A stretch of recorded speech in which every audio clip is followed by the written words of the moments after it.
Hey, what's up, Canada and beyond? Happy New Year. We're going to kick 2024 off with a bang this year.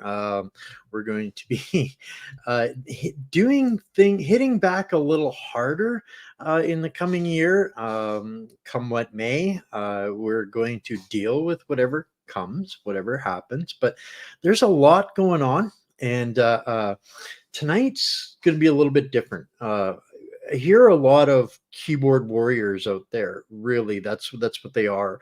Uh, Talking about revolution. They're waiting for the lead to fly. They're all of these nonsensical ideologies that really people are using as an excuse to sit on the couch and pretend they know what's going on, but they're good. They're going to deal with it later when it's man's time to go to work.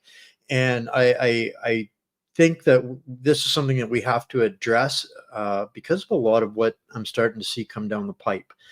And we live in a time where we're not just judged on our own actions, but also on the actions of the company that we keep. And that includes for a large number of us, this political discontent that we're trying to resolve and find remedy for, that seems to be getting out of control. And most of us understand that we are being placed in a position of a color revolution here in our own countries. And the divides that it is creating, the tribalism that it is creating, these are all things that are, the signs of a civilization in decay and getting close to collapse. And this concerns me. This really concerns me. And when I see this movie like the Obama movie coming out, that's really trying to project exactly that kind of situation and scenario. I don't think people are have any idea of what to truly be prepared for. Uh, we should have taken some lessons, and I know a great many of us did throughout the Covinism. We saw the decay and people fighting violently over toilet paper. How quickly the store shelves were emptied, those kinds of things, and how that plays into, here in Canada, we're very much used to dealing with environmental issues. The term prepper was never a thing in Canada before because we typically prepared for anything because that was the nature of the environment that we lived in. But this has been turned into something of a weaponization at the hands of the propaganda wings and these unelected foreign entities and governments, and they're steering us into chaos and disaster. And the one thing that will beat them is us uniting, not fighting. So this today, I'm going to be doing something a little bit different here. I've got a video that I've got queued up here, and it's pretty long. It's like 30 minutes. But this guy has assembled and articulated the things that people really should be thinking about before they consider allowing themselves to get caught up in the frenzy and the frustration and the anger of those that speak of things they know absolutely nothing about. And this has been a concern for me for a long time, coming in, seeing this frustration, seeing some of these characters that so far have been people have had the better discernment and have not allowed these kinds of fools to take root in our society. We have to be ever vigilant on that, because as things start to potentially get worse, these kinds of frustrations will tend to gather and regroup and provide um, a threat to us that is unnecessary, and we're actually kind of being led into. So this is kind of to give people a reality check when they've got that friend, neighbor, or associate in their region of the world, whatever it might be, and they're talking about revolution and armed conflict. This is a bad idea, and now you're going to get a really good explanation as to why. No sound. Not sure what's going on there on Rumble. Somebody else can chime in on Rumble there and let me know if they've got sound there. Streaming across a bunch of places, guys. Facebook, YouTube, X. Give us a share. People are going to need to understand why allowing ourselves to get caught up in those kinds of emotional situations. All right, good.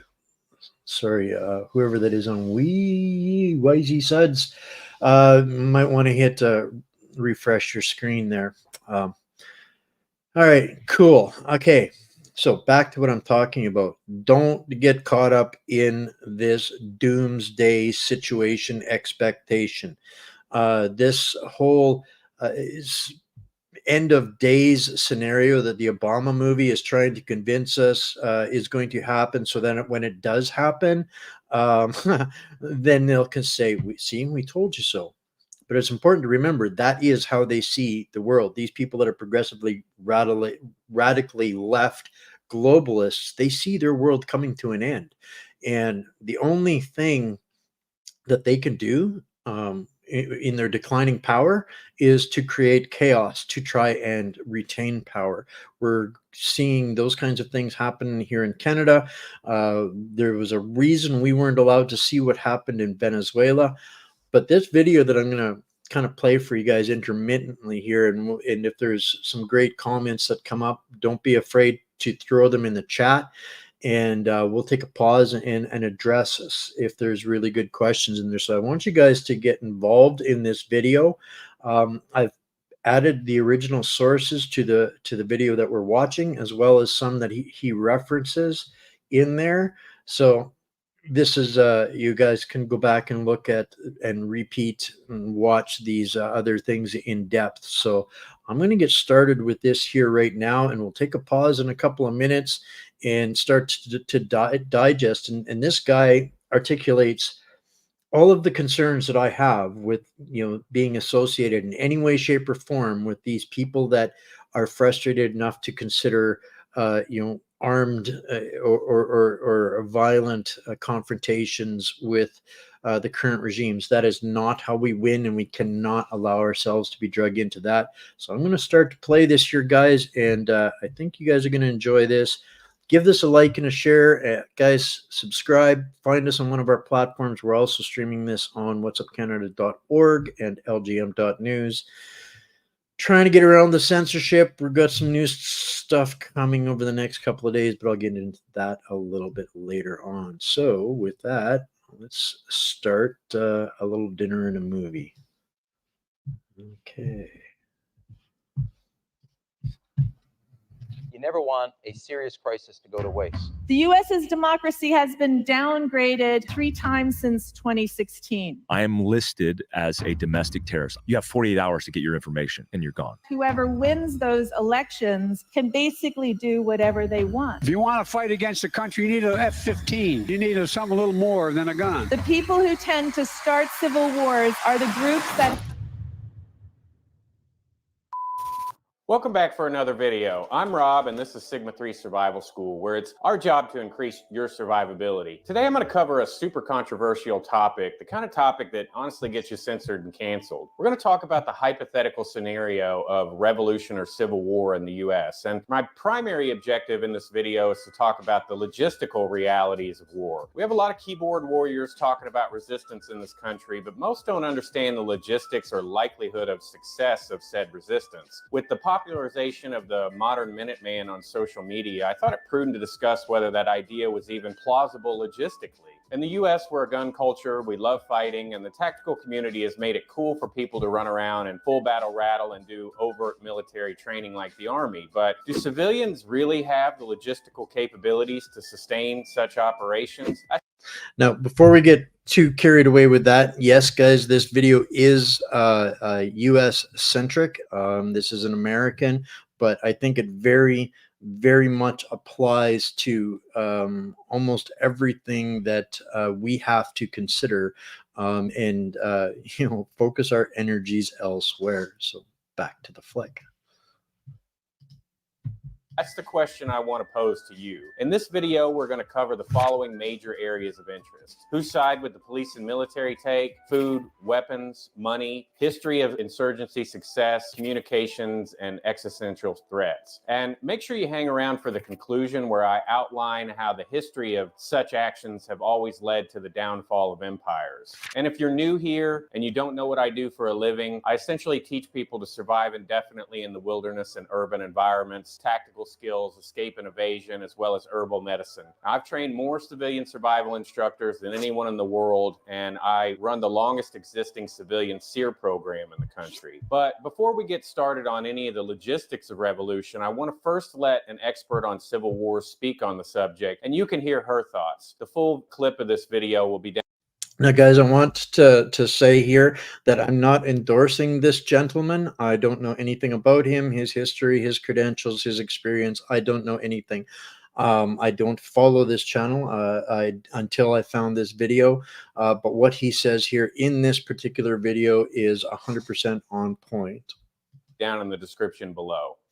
I'm going to talk about a threat that most people don't want to think about. It's too frightening and it doesn't seem real. That threat is civil war. In 2017, I was asked to serve on a task force run by the CIA called the Political Instability Task Force. The task force was comprised of two types of people, experts on civil war like myself and data analysts. The experts came up with 38 different factors that they thought could potentially lead a country towards civil war. And some of those factors seemed obvious. It turns out that only 2 factors were highly predictive, and they weren't the ones the experts expected. The first was whether a country was an anocracy. Anocracy is just a fancy term for partial democracy. It's a government that's neither fully democratic nor fully autocratic. It's something in between. So think about Hungary today. Hungary holds elections. Hungarians eagerly go out and vote. It's just that whoever wins those elections can basically do whatever they want.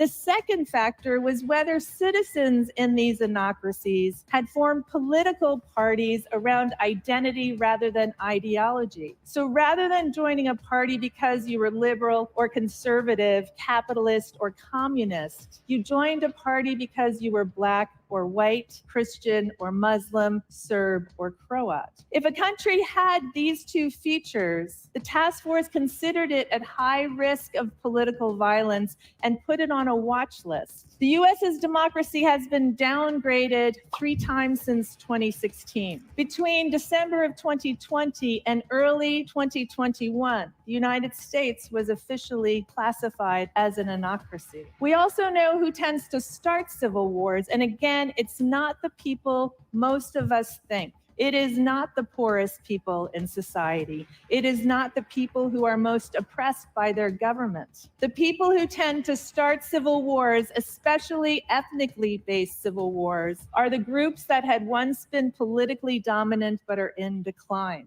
The United States is in the midst of a major transition from a country whose population is majority white to a country whose population will be majority non-white. The first thing we have to do is address the 2 big risk factors of civil war, anocracy and identity politics. I've interviewed a lot of people who have lived through a civil war, and they all say the same thing. I didn't see it coming. But there's no reason why we, the democracy-loving people of this world, can't create our own playbook to prevent civil war. We have to be brave enough to fight for real democracy, strong democracy, because only by fighting for democracy can we ensure that we will truly get peace. Now, this lady leans way left, but she also advises the White House and Congress on domestic terrorism and civil war threats. And she's embedded and interviewed all kinds of revolutionary organizations all over the world for over 30 years. So her experience is irrefutable on the subject of internal conflicts. And she made some interesting points that stood out that people should probably listen to. Top one being that the disaffected population in decline that has lost power is the one that is most likely to cause civil war. And she pointed out that it was likely white people. Now, we all know that. How much of that is really ringing in your ears right now. She is, literally describing the decline of control and power and the response and actions of our current activist governments that have based everything on ethnical identity and gender and color rather than exceptionalism or expertise. So this is well, she's talking about the definition. I see a comment here that she's not obviously not American. She's talking about the decline and the autocracies, the partial democracies, which is exactly what the Democrats are trying to create that mindset in the states. And you're 100% correct. You're a constitutional republic, and it's these people that are trying to change that into thinking that you are a democracy, which would allow for them to not care about how many people vote, but who counts the votes. And I think you all know where that quote comes from, but we'll carry on here. That the government has been labeling white supremacy and domestic terrorism as the #1 threat in the U.S. for years. Veterans and people that have served this country are also deemed as top threats. Give me a gun, I'll shoot you. A competitor in my industry, Mike Glover, and his disaster aid organization was listed along with Oath Keepers and 3 Percenters as top domestic threats by the FBI. He's a Special Forces veteran, CIA contractor, and spent his entire career fighting terrorists. He even went on Joe Rogan to speak about it. Here are his words. So how did it come up that this was being labeled by the government as potential terrorists? When Kyle Seraphin, he's the FBI agent who leaked the documents of in Canada, the equivalent to this fella would be Jeremy McKenzie. The veterans that got abused during the trucker convoy, these people are all deemed domestic terrorists now, right alongside the rest of us. So this is what he's referring to, and we should be taking note of that. This isn't just. And here's the other thing, guys. It doesn't matter which side of the border we're on, whether we're in Canada or the US, we have the same enemy, the same people, the same corporations and organizations that are trying to destroy our society. And it doesn't matter. You can separate yourself through whatever labels you want to use. If we don't figure out that what they're doing and how to avoid it, we all end up in the same hell purgatory together. So that's kind of the point of all of this. Don't get lost in the USA versus Canada, because if they have their way, it ain't going to matter. Of militant violent extremists, MVEs, and determined that we were extremists and labeled us so. When he did that, he contacted Facebook. The FBI contacted all these social media platforms. My company account got shut down from Shopify. Shopify said, you have 48 hours to get your information and you're gone. So a multi-million-dollar business, gone.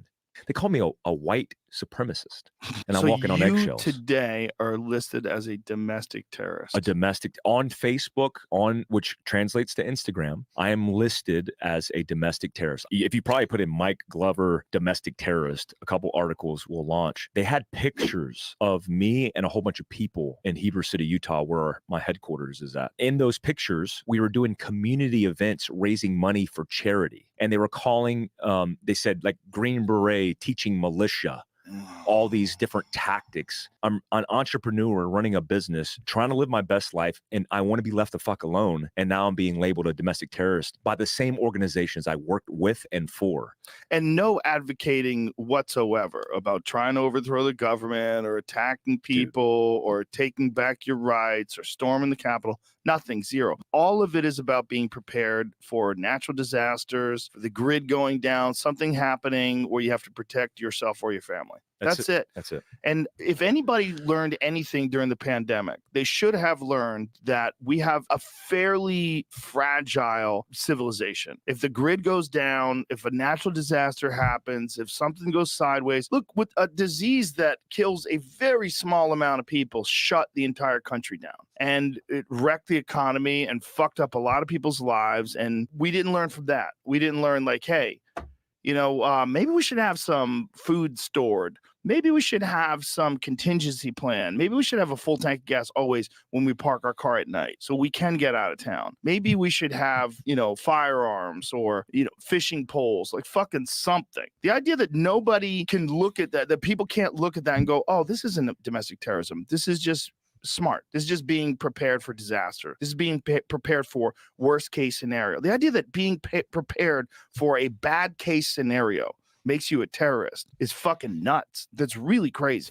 Crazy that this is the world we've come to, where the government's labeling patriots that love our country as domestic terrorists. I even know an Army Ranger that got on a no-fly list for some really non-controversial Facebook posts he made 10 years ago that had nothing to do with anti-government stances. But these are the kind of people that the government is listing as potential threats. So ask yourself, why is that? Why choose patriots as the #1 threat? Well, when you think about their agenda, almost all of our politicians in power believe in global government. They're all members of the WEF, CFR, and other globalist organizations pushing one world government agendas. And who would be the #1 domestic threat to that agenda? A well-armed and regulated militia of people that are disaffected and lost their power in politics. Now, I don't think anyone disagrees that globalism is their agenda. They've been in the news talking about it openly for decades. Joe Biden even wrote an article in the Wall Street Journal many years ago called "How I Came to Love the New World Order." The article's been scrubbed from the internet, but you can search online and find articles talking about the article that he wrote. In order for global government to exist, you must first remove major opponents to such an order, such as China and Russia. Hence the ramping up of war rhetoric with them since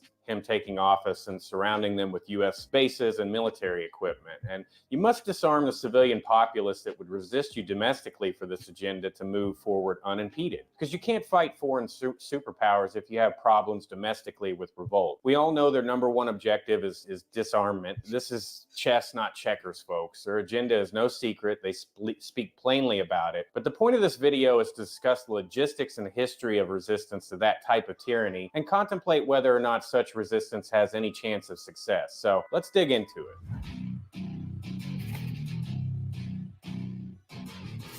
The most common theme I hear discussed among people debating this subject is they think the military and police will jump to the side of the revolutionaries because they tend to lean that way politically. But just name a time in history when that's happened. What you see historically is that there's always people willing to back tyranny. They're going to choose the side that has the winning hand and will look to maintain their status quo within society, and typically won't risk their paychecks and food stores. Power is a luring drug, and there's always those who will seek to back the most powerful hand, either because they believe in it or they don't have a choice. Look at every major dictator in the last 100 years, and they were always able to find willing bodies to enact their bloody vision on the world. Stalin, Hitler, Mao, Castro, you name it. Most people have this delusion that other people think like them. But for every person that believes revolution is the answer to our political problems, there is a person that has the exact opposite view. And then there's a whole bunch of people in the middle that just want to keep the matrix in order. Do we have a deal, Mr. Reagan? I know this steak doesn't exist. I know that when I put it in my mouth, the matrix is telling my brain that it is juicy and delicious. After 9 years, you know what I realize?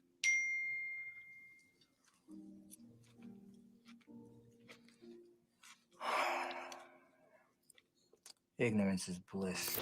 And when you have an autocrat or an anocracy power in control, they will control the narrative and any information around that event. And by default, there is always a group of people that will buy into that narrative, even when evidence doesn't support it at all. So any event that could trigger a revolution or civil war would be spun in a manner to make attackers look like the bad guys and them look like the good guys. All dissenting information would be silenced. Just look at January 6th as an example. It was spun as a violent insurrection compared to be worse than September 11th. Even though the only people that were killed were unarmed civilians, and all the videos released to the event showing 90% of it was totally peaceful, with police allowing people into the Capitol and ushering them around. But despite all of that, half the country still believes it was a violent insurrection. People often talk about a zombie apocalypse in the prepper community, but most people don't understand what the term really means. Zombies are the sheep who will go along with the status quo. Even in the revolution, a large percentage of the country still sided with Britain. These are the same kind of people that turned on others for not wearing a mask during COVID or not taking the shot. Regardless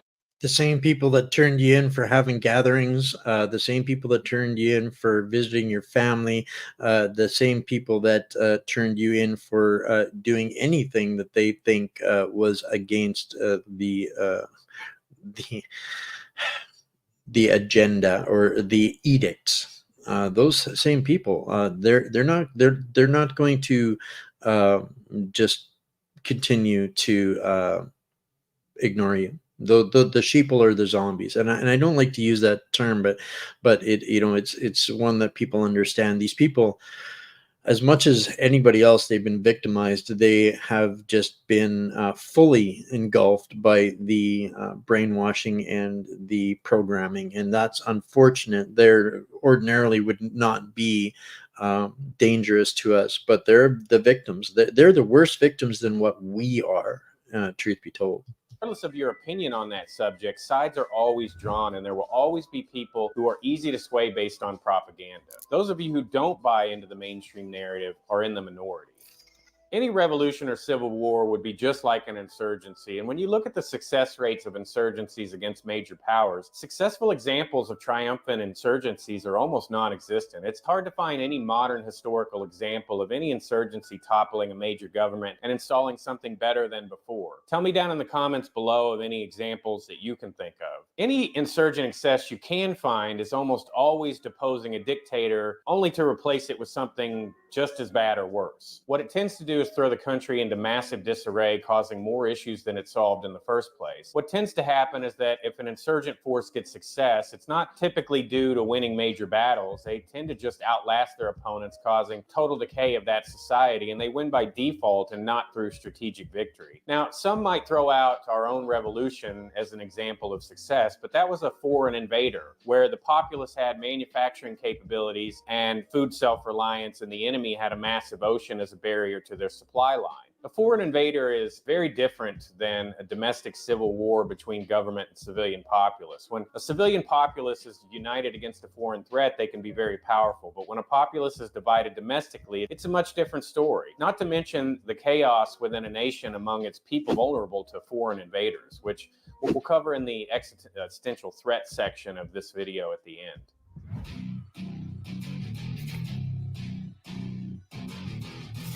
The number one thing any fighting force needs, even above.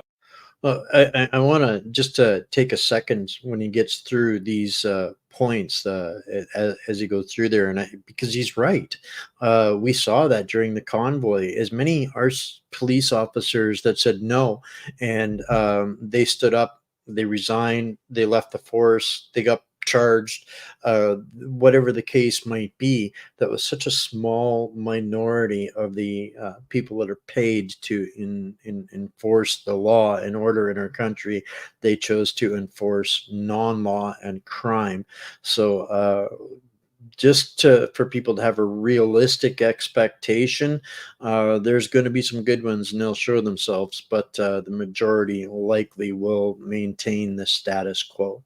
Of ammo is food and water. And I want you to ask yourself, how many friends and family members do you know that are totally food self-sufficient? I don't just mean having some beans and rice in their basement that will get them through a few months, because a revolution or insurgency can last a decade or more. Our own revolution was 7 years long and the Civil War was 4 years. The Taliban had to resist us for 20 years. I'm talking about long-term, indefinite ability to produce food as well as feed other people in their community. Ask yourself, how many people in this society would be totally screwed if Walmart went down? And if they can't feed themselves or their families, whose side do you think they will take? Do you think they will take the side of the revolutionaries or the government with total control of food and supplies? Let me know what you think in the comments below. So that comes down to communism 101. Control the food, you control the people.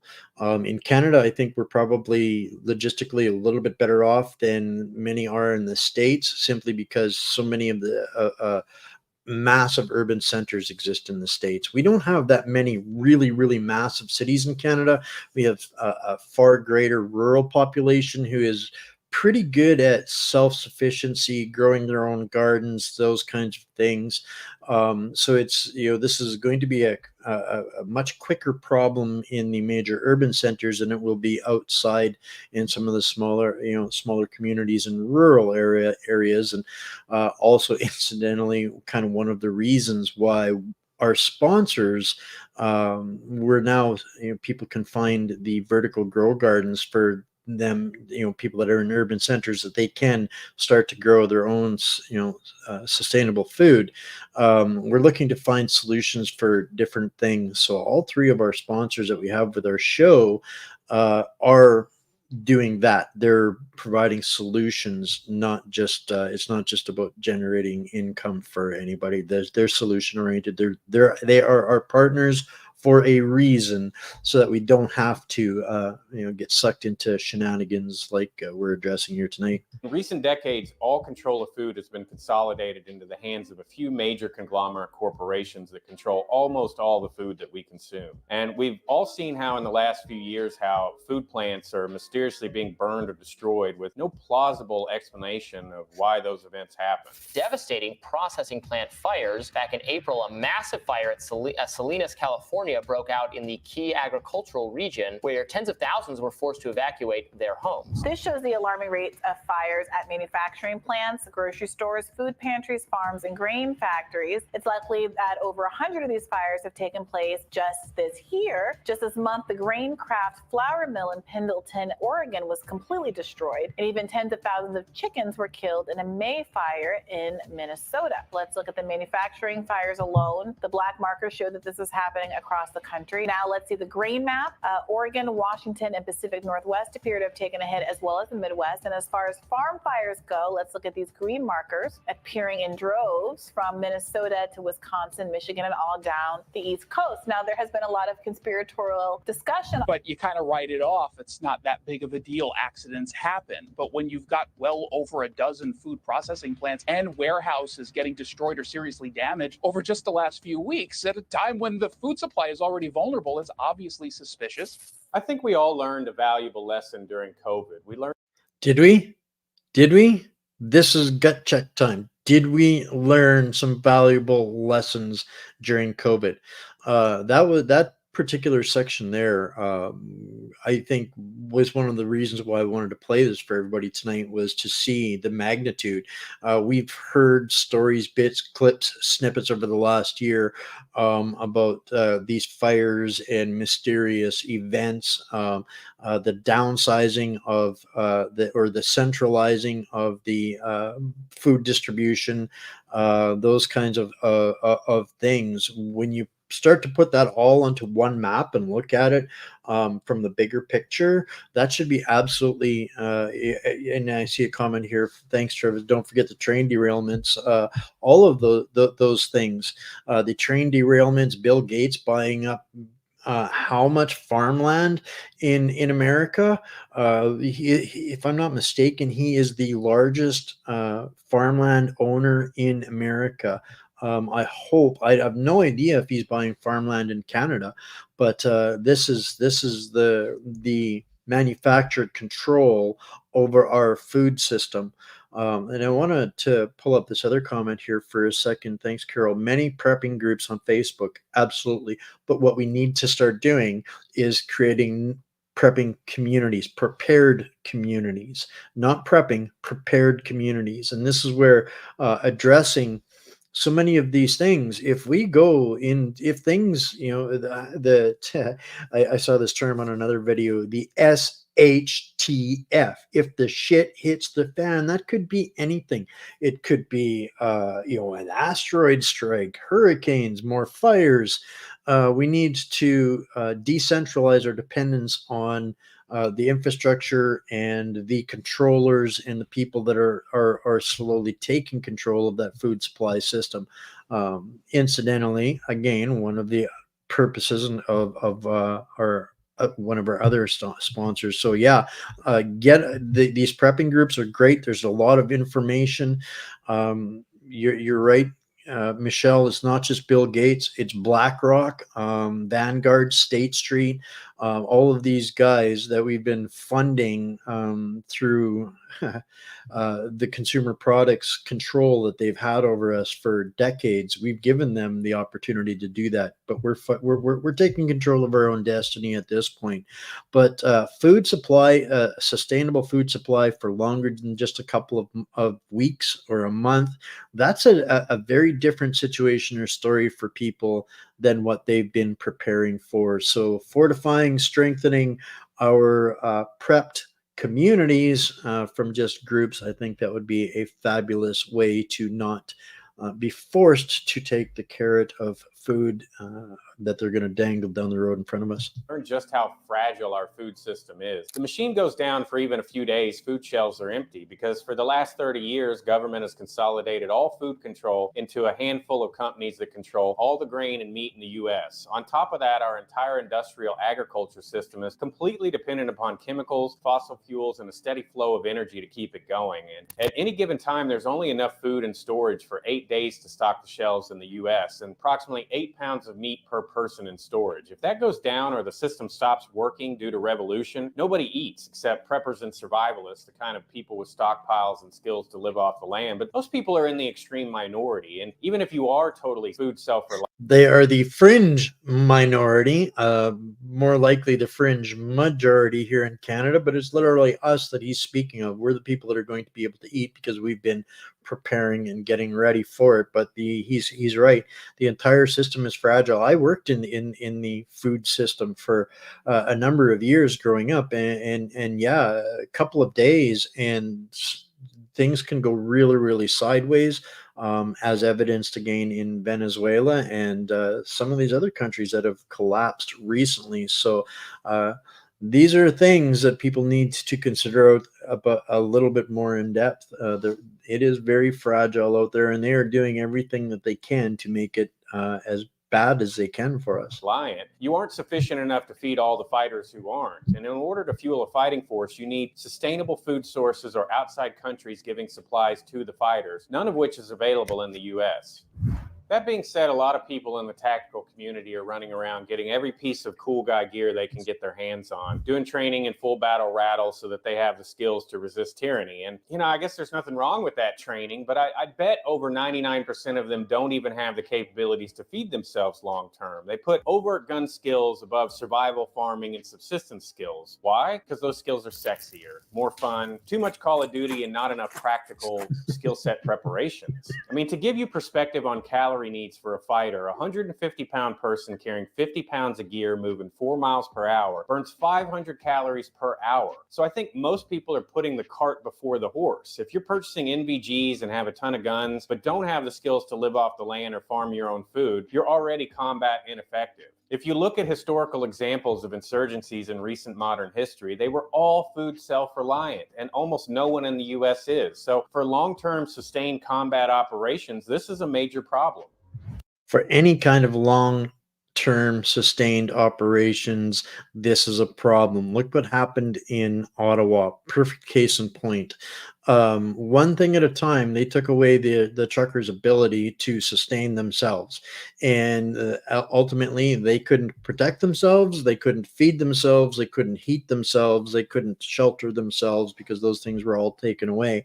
That's some of the things these people, the Call of Duty keyboard warriors, don't seem to have a reality check on, because there's always pizza pockets upstairs in mom's freezers. So a really important deal. They're running around, you know, buying all the cool gadgets, but they're going to go real hungry in 72 hours or less.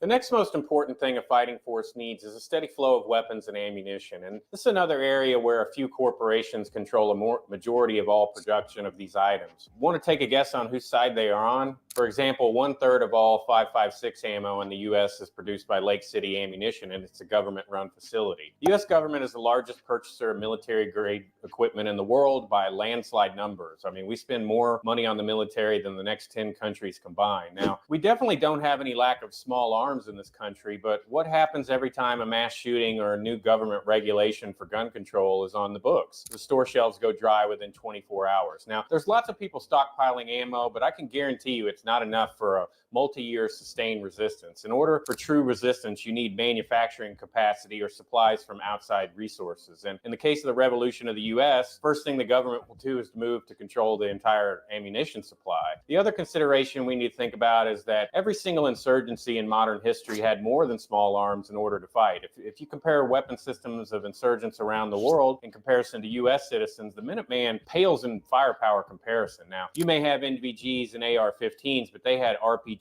RPKs, IEDs, and they didn't even make a dent in the U.S. fighting force in our 20-year wars with them. They couldn't even manage to kill more of us than the Nazis killed in a couple of days during major campaigns of World War II. There's no example in modern history of any power being defeated by insurgencies, and definitely not with small arms alone. I mean, look what's going on in Palestine right now. The insurgents there have been preparing for decades, and they're getting their clock absolutely clean in a very short period of time. Right now, you can't go out and buy an automatic weapon. You can't go out and buy a cannon. And for those brave right-wing Americans who say it's all about keeping America's independent and safe, if you want to fight against the country, you need an F-15. You need something a little more than a gun. Now, I don't agree with this guy on anything, but he ain't wrong about this. You simply can't take out the greatest superpower in history of the world with an AR-15. It's fantasy to believe you can topple a superpower with a backpack and rifle. I mean, just... Hell has just frozen over, folks, because I have to agree with Joe Biden on that one, and it's making my mouth really sour and my stomach really gross. But I do have to agree with this guy and Joe Biden on that one. We ain't gonna do it with the pops and the pews that are typically owned by anybody that actually has anything left. And even the people that, I know that there's lots in lakes, but even that is not going to be enough to go against an organized opposition. Ask yourself how many men it would take to take out a single Bradley fighting tank with an AR-15.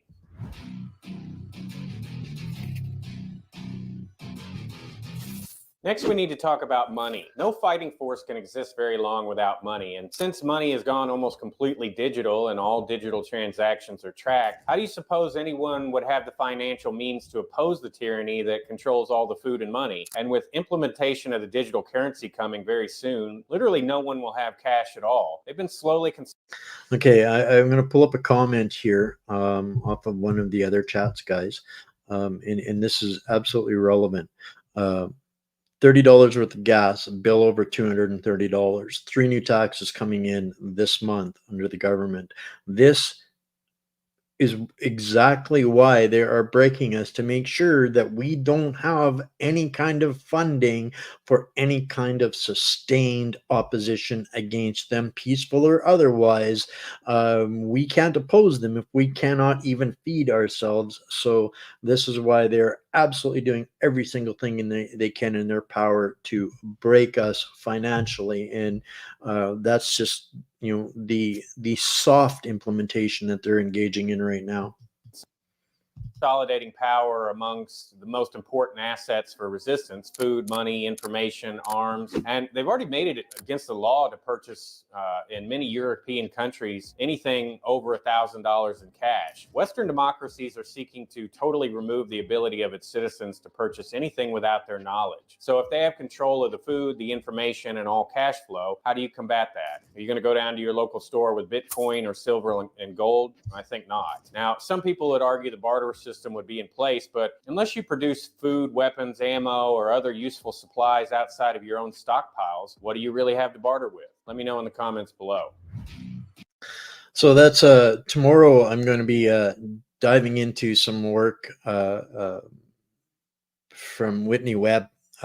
She's been doing some speaking and She's really been nailing it on the Bitcoin coup and the CBDCs and the agenda behind that, and why that is, how to avoid those kinds of traps and pitfalls that they're implementing as well. So all of these things are just that we're covering here are relevant to everything going forward, whether it's a natural disaster, or one that they're trying to foister upon us through their attempts to create and manufacture color revolution here in Canada. So if we're more concerned with growing food and fortifying our communities than we are in taking part in their reindeer games and continue to defund their ability to wage these psyops and psychological warfare initiatives against us, the safer we're going to be, and the less likely that we will fall into that kind of trap of violence that they so desperately seek, because they're losing power.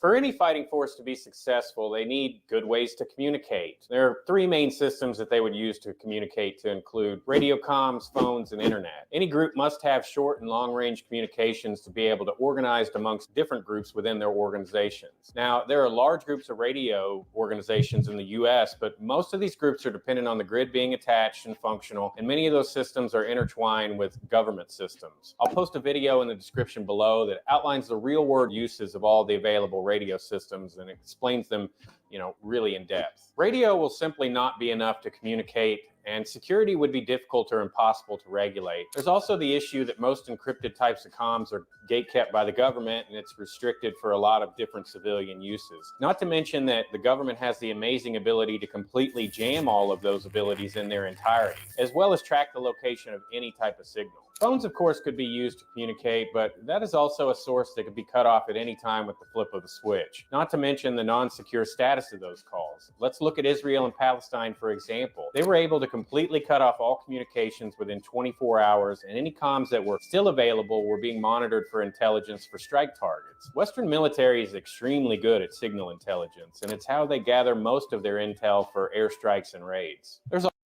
They are so good. Our Western nations or Western societies, cultures, whatever you want to call it, are probably about the biggest, best, baddest spies in the world. There is absolutely these guys.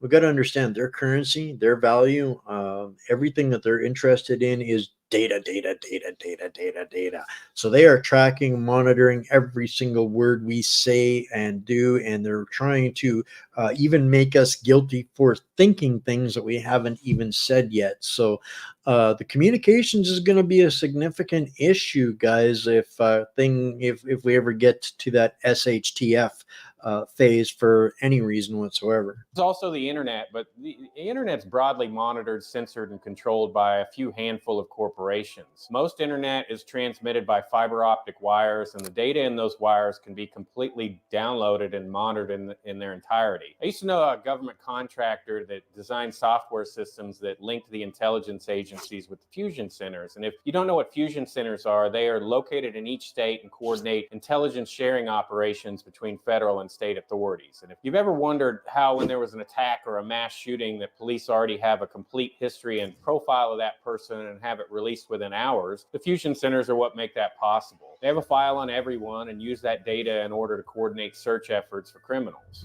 Now, oftentimes the Minuteman mindset isn't at all about the intention of revolution or resisting tyranny. Many people train tactics because they just love doing it. They want to be prepared Minutemen in case of a foreign invasion or SHTF type scenarios.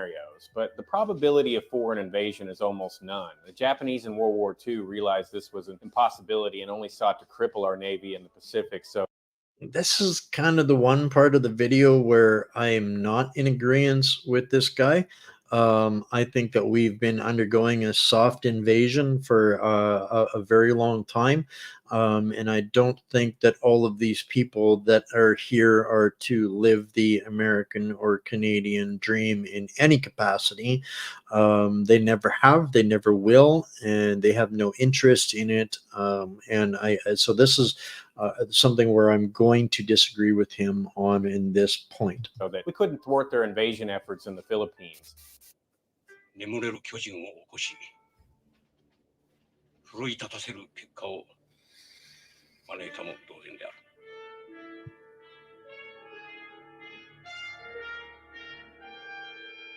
They knew the invasion of the U.S. was impossible. There's a 6,000-mile gap between our enemies and us, and you'd need to completely obliterate the entire U.S. Navy in its entirety to make that even a thought. And since we have the most powerful Navy in the history of the world by a landslide, it isn't very plausible at all. China nor Russia has the capabilities to make any of that a reality short of large-scale nuclear attacks, and even then an invasion would be incredibly difficult, if not impossible. Occupying a territory Again, I disagree with him on the invasion part, and I also disagree with him on the effectiveness or the ability for the U.S. Navy at this point in time.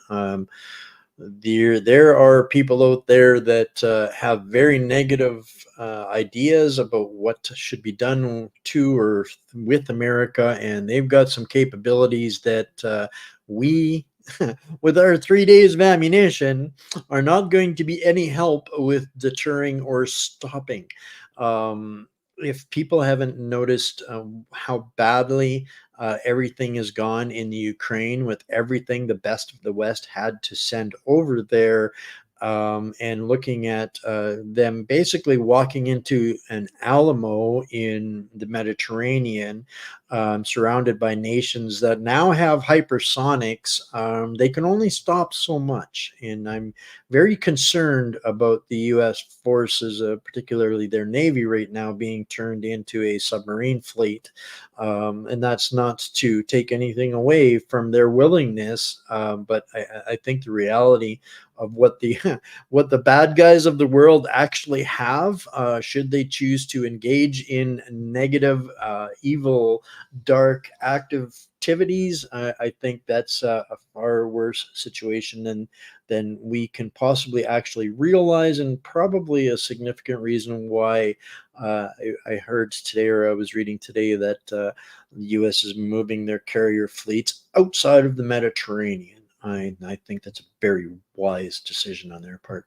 So large as ours, with such vast distances between your supply lines, isn't really doable. But the one instance where it might be possible is if the U.S. were engaged in a huge civil war among its populace. If we were busy fighting amongst ourselves, then we would be divided and weak. And if we were going to be invaded, that would be the time to do it. A crippling nuclear strike on our Navy might be enough to take them out of the fight, given China the ability to invade. While I think this is improbable, it's really the only possible way they might be able to gain an advantage. China just doesn't have much in the way of long-range capabilities with their Navy, and Russia doesn't have the seaports or ships capable of mounting an amphibious type invasion either. So just not to mention that their Navy must sail by all of our allies before they even get to us. Russia's and he's right, but not for the reason that he's justifying.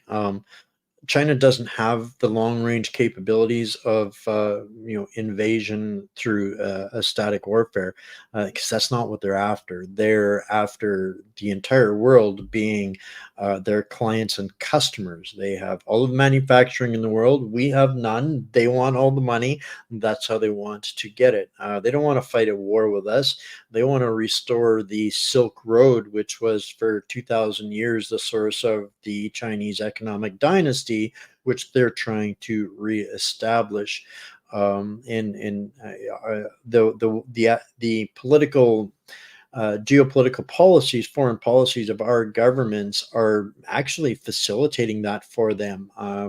We're far less in demand for doing business with us in those places than what China is right now, and that's being evidenced by the explosive growth of BRICS. They're 10 years ahead of what they planned, and Putin and Xi are walking around the world like the golden boys, because the world wants to do business with them in the future, and a whole lot less of business with us, while they're dumping our currency and de-dollarizing, getting rid of whatever business that they were doing with the West, because we don't make anything anymore. We got nothing they really want. Is really also no threat to us other than within its nuclear capabilities. While anything's possible, it's logistically improbable.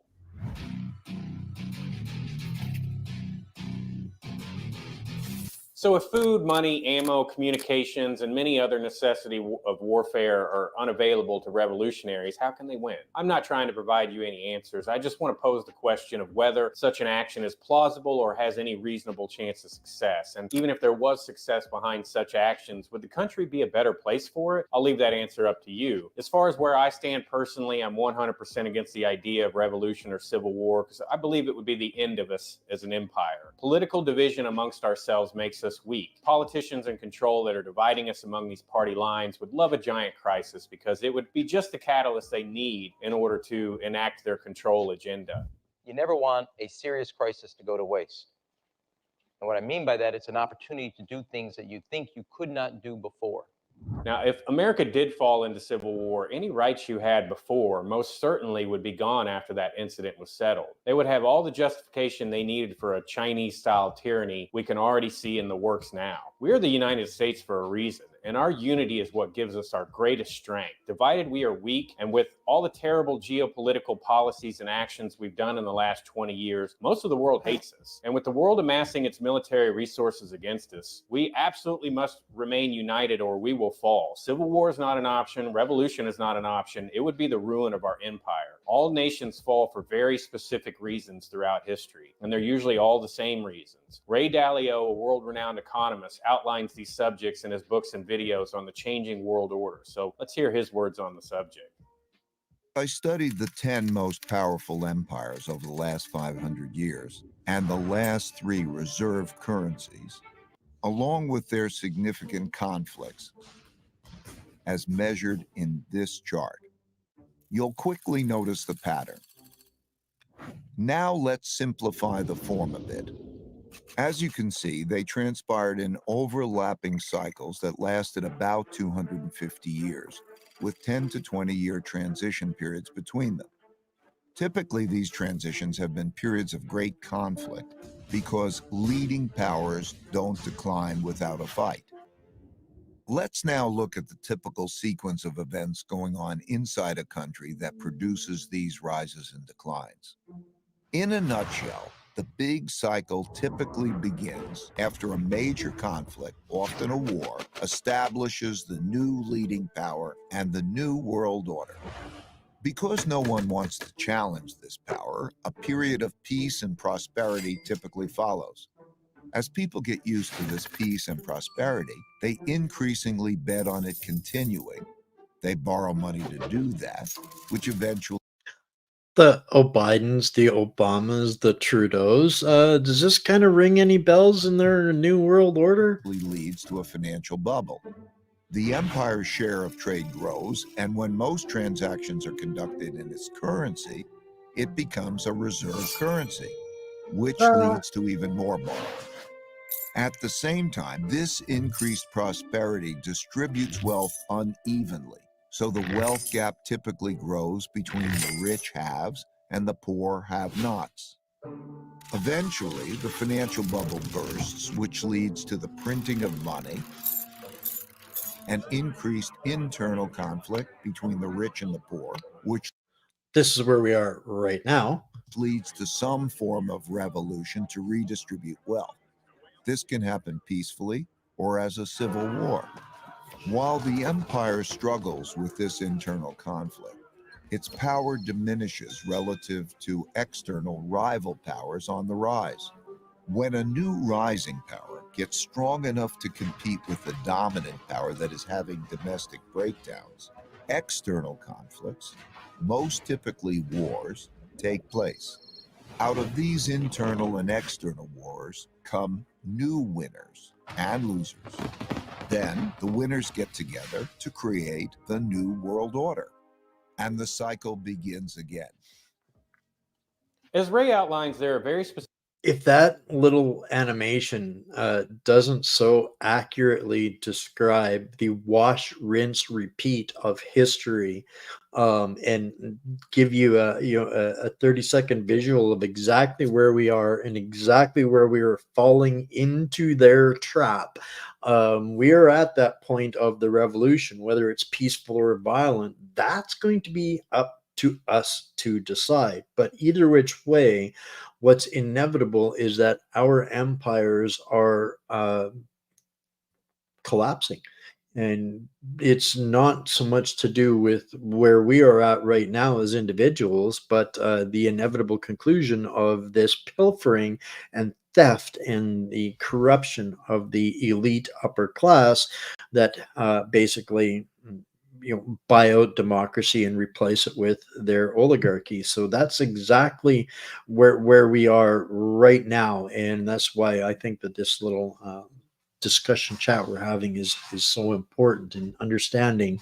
uh, we're gonna have to decide where we're gonna go with this, folks. Specific reasons that all great empires fall, and it's always the exact same reasons: inflation and overprinting of money, political upheaval within the society due to those inflationary pressures on the poor, and losing a major war to the up-and-coming new superpower. You don't need to be a rocket scientist to see all those signs going on around us right now, and Ray Dalio and many economists believe China will become the next superpower. I tend to disagree with that thesis because I just don't think they understand how unbelievably powerful our military is. The U.S. most certainly has super weapons the general public is not aware of, and I can guarantee we have some aces up our sleeve that are yet to be revealed. But world leaders are correct in assessing that China poses a serious threat to U.S. interests abroad. The unfortunate thing about that is that we're totally dependent on their manufacturing, so any conflict with them would leave store shelves emptied overnight. So we simply aren't even remotely prepared for that kind of war that seems almost inevitable. So what's the solution to all this? How do we avoid the collapse of our empire that is showing all the historical signs that we are on the brink of losing our power?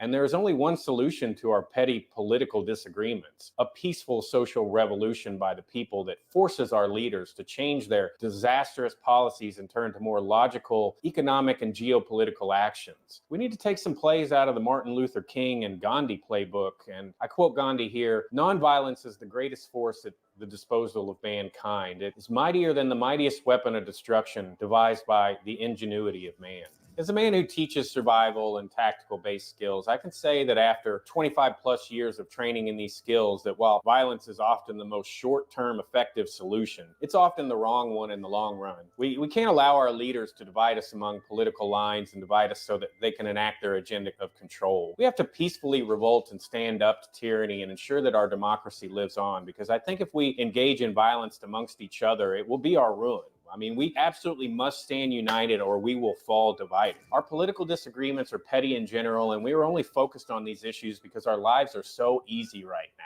As the old saying goes, hard times creates hard men, easy times create weak men, and weak men create hard times. And that's all I got for you guys today. All right, guys, that's the end of that. And I this, when I watched this and I watched it again and I watched it again, everything that he said was, although maybe the reasons for what he was saying, I may disagree with on some minor issues, but at the end of the day, he's absolutely correct in the points that we need to consider about where we're going, what's coming, and what role we have in dealing with this. If we continue to allow the wedge issues to divide us instead of using those wedge issues to find common ground and peace, those are the things that we can do to intervene and prevent that from happening, and to not fall into the predictive the setting the stage, setting the table for violence and revolution. That is what they want. They're recreating here what they did in Kiev and Maidan in 2014, in Venezuela, in all of those places, because that is the only way that they can control our society moving forward. And it's up to us. We can choose to take part in violence, or we can choose to take part in creating community and peaceful solutions. And one of the things that is going to be critical to that, and we are as bad as the left as at dehumanizing them. Some of them, it's beyond their control. It's beyond their cognitive awareness. We cannot treat them as subhuman. We have to maintain our humanity. We have to answer to those higher powers that drive us, that our society is built and based on. So this, I really wanted people to give some serious thought about where they're spending their energy. They can, and there's the quote on my LGM site that really is kind of the foundation, the hinge pin of everything that I'm trying to do. You don't beat an existing system by taking part and beating your head against the wall within that system. You create a new system that makes the old one obsolete. That's what we are doing. And that's what we need to spend our energy on. We cannot give ammunition to the wedge issues. We cannot give ammunition and life to the concept of revolution and violence. We haven't begun to even we haven't even begun to exercise our peaceful options and possibilities. We're just starting to coalesce and organize as an opposition to this failing autocratic regime. And I think that those are the things we need to spend more time focusing on, and they're going to try to make that difficult by making our lives more difficult. And over the holidays and over the last couple of months, I've seen so much frustration, so much anger, so much hopelessness, so much despair. And that's kind of up to us to resolve that by coming together as communities. We cannot allow the infighting. Find something to agree upon and work from there. It's okay to disagree. This thing that I'm seeing, and I'm seeing it across my platforms too, is even people on our side of the fence, the instant they disagree on a subject, it turns to name calling, insults, and abuse. Not tolerated. I don't care who you are. That is just bad behavior, and that's on you. You don't get away with pulling the free speech card because you're angry, frustrated, and choose to abuse people rather than have an educated discussion. That is how we fall into those traps. Don't accept it. Build with people, have rational, reasonable discussions. Love is our default position. We need to get back to that. So, I hope you guys enjoyed this slightly different approach to getting a message out there tonight. Uh, Please, if you guys found value in this, keep this one bookmarked, because it will help you help others understand that when they're frustrated, some of the things that they might be suggesting, that's not necessarily in their best interest, in your best interest, and I don't want to be held to account for people that aren't thinking rationally. So that was the point of all of this, to give you guys something to have a rational discussion with the keyboard warriors. This isn't a game of checkers. This is a game of chess, and all of our futures are on the line, and we can do so much better. But sometimes we just need to see things a little from a different lens before we can put the pieces together to do that a little bit better. So tomorrow night we're going to be diving into some Whitney Webb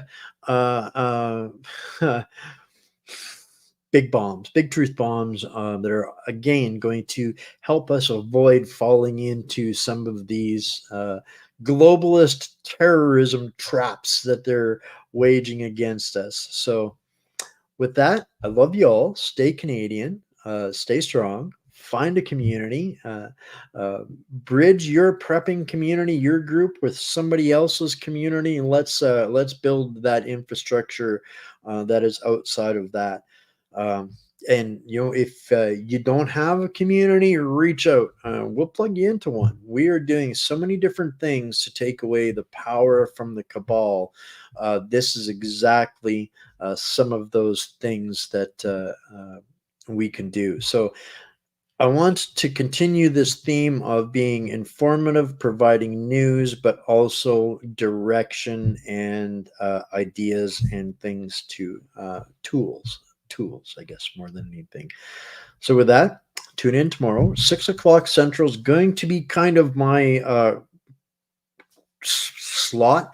I've got a bunch of interviews coming up. Got Tom Marazzo, got Leighton Gray, got a former EU member from Ireland. We've got I'm going to be having a pile of them.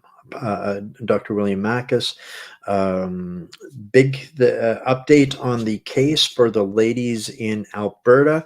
Got January 10th, guys. Red Deer Court of King's Bench. I'll put something together, a reminder for that up there. Some big victories, guys, and this is how we do it. It's putting our energy into solid victories, solid projects, and don't get discouraged. Don't let the doom and gloom that is the social media, that is everything out there, don't let that control you, because that's not reality.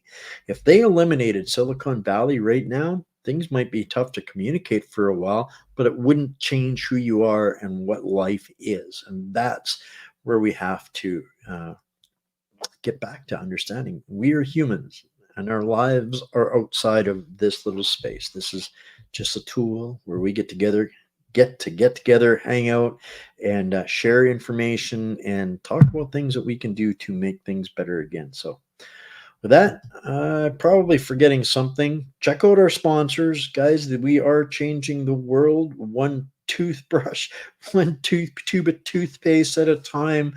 We are taking billions away from those people that control your choices. So if you want to know more about that, check it out, and you'll talk to somebody on our team, whether you're looking for precious metals or replacing supply chain stuff. Guys, there's choices that we can make. We just don't know what they all are yet. You don't know what you don't know, so make sure you tune in again tomorrow. All right, guys, I love you all. Stay strong. Bye for now.